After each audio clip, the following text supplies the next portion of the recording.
ಇರುವಷ್ಟು ದಿವಸ ಜೀವನದ ಉದ್ದೇಶ ಏನು ಅಂದ್ರೆ, ಭಾಳ ಮಂದಿಗೆ ನಮಗೆ ಪ್ರಶ್ನೆ ಇರ್ತದೆ, what is the purpose of life, what is the purpose of life, what is the purpose? ಏನು ಜೀವನದ ಉದ್ದೇಶ, ಏನು ಉದ್ದೇಶ ಇಟ್ಕೊಂಡು ಹುಟ್ಟಿವಿ ನಾವಿಲ್ಲ ಇಲ್ಲಿ?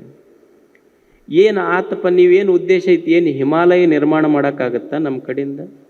ಏನು ಸಹ್ಯಾದ್ರಿಯನ್ನು ನಿರ್ಮಾಣ ಮಾಡುವ ಸಾಮರ್ಥ್ಯ ಇದೆಯಾ? ಏನು ತುಂಗಭದ್ರೆಯನ್ನು ನಿರ್ಮಿಸುವ ಸಾಮರ್ಥ್ಯ ಇದೆಯಾ? ಏನು ಬಿದ್ದ ಒಂದು ಗಿಡವನ್ನು ಮತ್ತೆ ಮರಳಿ ನಿಲ್ಲಿಸುವ ಸಾಮರ್ಥ್ಯ ನನಗಿದೆಯಾ? ನಾವು ಏನೂ ಮಾಡಬೇಕಾಗಿಲ್ಲ, ದೇವ್ರು ಎಲ್ಲ ಮಾಡಿಟ್ಟಾನ. ಅವ ಎಷ್ಟು ಚಲೋ ಮಾಡಿಟ್ಟಾನ ನಿನಗಂದ್ರೆ, ನಾವೆಲ್ಲ ಈ ಭೂಮಿಗೆ ಬರುವುದಕ್ಕಿಂತ ಮುಂಚೆನೇ ನಮ್ಮ ಸಲುವಾಗಿ ಇವರಿಗೆ ತೊಂದರೆ ಆಗಬಾರ್ದಂತ ನಮ್ಮ ಸಲುವಾಗಿ ನಮ್ಮ ತಾಯಿ ಎದೆಯಾಗ ಹಾಲಿಟ್ಟು ಕಳಿಸ್ಯಾನವ ದೇವ್ರು. ನಾವಿಲ್ಲಿ ಬಂದು ಏನೂ ಮಾಡಬೇಕಾಗಿಲ್ಲ. ಜೀವನದ ಉದ್ದೇಶ ಏನು ಅಂದ್ರೆ, ಇಲ್ಲಿ ಬಂದು ನಾವೇನೂ ಮಾಡುವುದಿಲ್ಲ. ದೇವ್ರು ಏನು ಮಾಡಿಟ್ಟಾನ ಅದನ್ನು ಕೆಡಿಸ್ಲಾರ್ದಂಗೆ ಇದ್ರೆ ಸಾಕು. ಇದೇ ನಿಜವಾದ ಜೀವನದ ಉದ್ದೇಶ.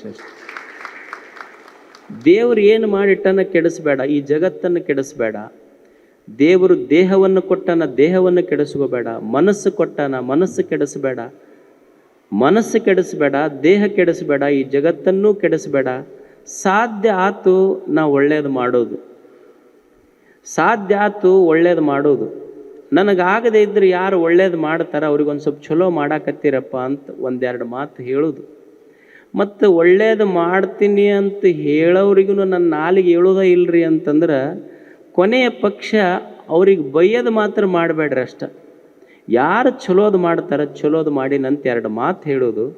ಅಕಸ್ಮಾತ್ ನಮ್ಮ ಕಡೆಯಿಂದ ಮಾಡ್ಲಿಕ್ಕಾಗದೆ ಇದ್ರೆ ಯಾರು ಮಾಡ್ತಾರೆ ಅವ್ರಿಗೆ ಕೊನೆಯ ಪಕ್ಷ ಸುಮ್ಮನಿದ್ರೆ ಸಾಕು, ಮಾಡೋರು ಚಲೋ ಕೆಲಸ ಮಾಡ್ತಾ ಇರ್ತಾರೆ.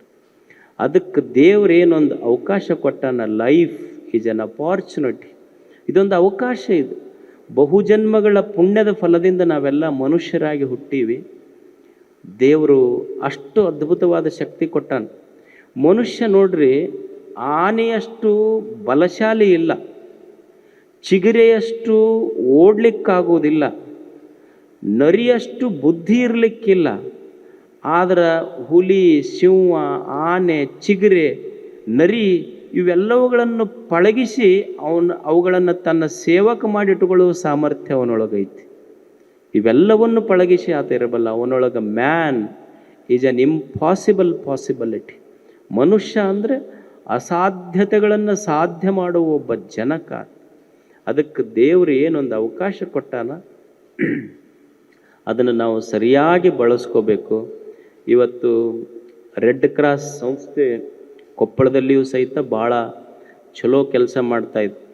ಇಲ್ಲಿ ನಮ್ಮಲ್ಲಿ ಭಾಳ ಕಷ್ಟ ಇತ್ತು. ರಕ್ತ ತಗೊಳ್ಳೋರಿದ್ರು, ರಕ್ತ ಹೀರೋರಿದ್ರು, ಅದು ರಕ್ತ ಕೊಡೋರ ಸಂಖ್ಯೆ ಕಡಿಮೆ ಇತ್ತು. ರಕ್ತ ಹೀರೋರ ಸಂಖ್ಯೆ ಭಾಳ ಐತಿ, ಅದು ರಕ್ತ ಕೊಡೋರ ಸಂಖ್ಯೆ ಕಡಿಮೆ ಇತ್ತು. ಆದ್ರೆ ಕೊಪ್ಪಳದಲ್ಲಿ ಬ್ಲಡ್ ಬ್ಯಾಂಕ್ ಆದಮೇಲೆ ಎಷ್ಟು ಚಲೋ ಕೆಲಸ ಆಯ್ತು ಅಂದ್ರೆ, ಕೊಪ್ಪಳದಾಗ ಯಾರಿಗಾರಿ ಆಕ್ಸಿಡೆಂಟ್ ಆದ್ರೆ, ಹೆರಿಗೆ ಆಗಿ ತೊಂದರೆ ಆದ್ರೆ ಬೇರೆ ಬೇರೆ ಪ್ರದೇಶದಿಂದ ಕೊಪ್ಪಳಕ್ಕೆ ಬ್ಲಡ್ ತರಿಸ್ಕೋಬೇಕಾಗ್ತಿತ್ತು. ಇವತ್ತು ಹೆಂಗಾತು ಅಂದ್ರೆ, ಎಂದೋ ಕೆಲವು ವರ್ಷಗಳ ಹಿಂದೆ ಮಂಗಳೂರಾಗ ರಕ್ತ ಇರದೇ ಇದ್ದಿದ್ದಕ್ಕೆ ಒಬ್ಬ ಪ್ರಾಣ ಹೋಗುವ ಸಮಯಕ್ಕೆ ಕೊಪ್ಪಳದಿಂದ ರಕ್ತ ಒಯ್ದು ಮಂಗಳೂರು ವ್ಯಕ್ತಿಗೆ ಬದುಕಿಸಿದ್ರು.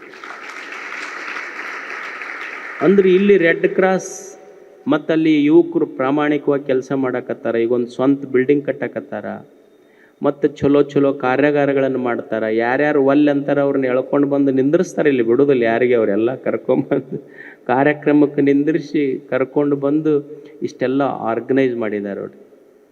ಮತ್ತು ಕಣ್ಣಿನ ಕ್ಯಾಂಪ್ ಮಾಡಿದ್ರು, ಆಮೇಲೆ ಐ ಡೊನೇಷನ್ ಕ್ಯಾಂಪ್ ಮಾಡಿದ್ರು. ಮತ್ತು ನಮ್ಮ ಜಾತ್ರೆಯಲ್ಲಿಯೂ ಸಹಿತ ಪ್ರತಿಯೊಂದು ಸೋಷಿಯಲ್ ಆ್ಯಕ್ಟಿವಿಟೀಸ್ ಏನು ಮಾಡ್ತೀವಿ ಅದ್ರ ಜೊತೆಯಾಗಿ ರೆಡ್ ಕ್ರಾಸ್ ಸಂಸ್ಥೆಯೂ ಸಹಿತ ಸಾಗ್ತಾ ಇದೆ. ಅದು ಇನ್ನೂ ಒಳ್ಳೆಯ ಕೆಲಸಗಳು ನಮ್ಮಿಂದ ನಡೀತಾ ಇರಬೇಕು.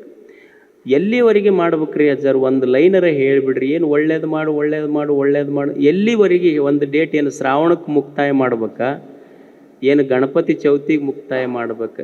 ಎಲ್ಲಿವರೆಗೆ ಒಳ್ಳೇದು ಮಾಡ್ಬೇಕಂದ್ರೆ, ಎಲ್ಲಿವರೆಗೆ ಈ ದೇಹದೊಳಗೆ ನೀ ಈ ಜಗತ್ತಿನಿಂದ ಎಲ್ಲಿವರೆಗೆ ಶ್ವಾಸ ತಗೊಂತಿ ಅಲ್ಲಿವರೆಗೂ ಮಾಡಲೇಬೇಕು ನೀನು. ಯಾಕಂದ್ರೆ ಅಲ್ಲಿವರೆಗೂ ಋಣದಾಗ ಅದೀವಿ ನಾವು. ಅಲ್ಲಿವರೆಗೂ ಈ ವಿಶ್ವದ ಋಣದಾಗ ಅದೀನಿ ನಾನು. ಅಂದ್ರೆ ನನ್ನ ಸಾವಿನ ಸಮಯದಲ್ಲೂ ಸಹಿತ ನಾನು ಒಳ್ಳೆಯದನ್ನೇ ಯೋಚಿಸಿ ಸಾಯಬೇಕಷ್ಟೆ. ಅಂದಾಗಿ ಮನಸ್ಸು ನೆಮ್ಮದಿಯಾಗಿರ್ತದೆ. ಇಂಥ ಒಂದು ಮನಸ್ಸಿಗೆ ಕಾರ್ಯಾಗಾರ ಸದಾ ನಡೀತಿರ್ಬೇಕಿದೇನು 1 ವರ್ಷ ಮಾಡಿ ಬಿಡುವುದಲ್ಲ.